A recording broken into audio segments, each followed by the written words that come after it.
दुनिया में शब्दों की ताकत बहुत बड़ी है।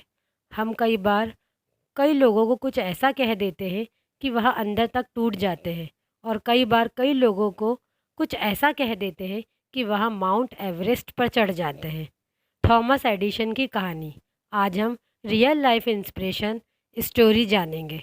थॉमस एडिशन जब बचपन में पढ़ाई किया करते थे, एक दिन वह स्कूल से घर पहुँचे और अपनी माँ के पास गए और एक पत्र दिया उनको, जो उनके स्कूल से दिया गया था।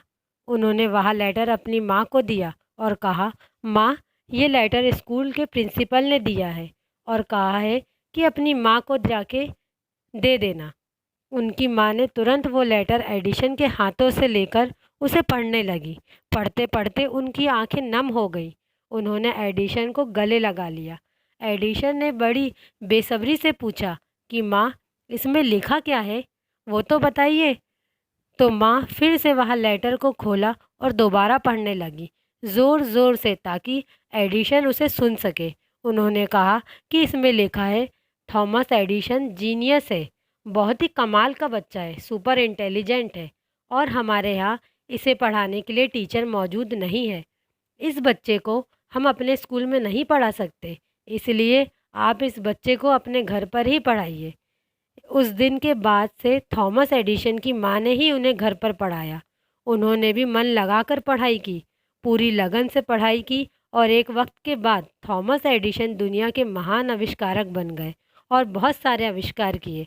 इन सब के बीच उनकी माँ का देहांत हो गया। एक दिन ये घर की सफाई कर रहे थे।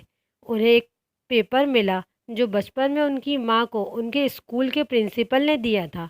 उन्होंने उस पेपर को खोला और उस पेपर में लिखा था कि आपका बेटा दिमाग से कमज़ोर है, हम इसे अपने स्कूल में नहीं पढ़ा सकते, आप इसे घर पर ही रखें।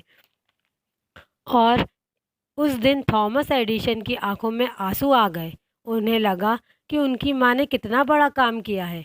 मेरी इस सफलता के पीछे मेरी माँ का हाथ है। अगर उनकी माँ ने वो पेपर सही सही पढ़ दिया होता तो शायद थॉमस एडिशन इतने बड़े इन्वेंटर नहीं बन पाते, शायद इतने सारे आविष्कार इस दुनिया को नहीं दे पाते। यही होती है शब्दों की शक्ति, शब्दों की ताकत। जो हम बोलते हैं वो अच्छा बोलना चाहिए।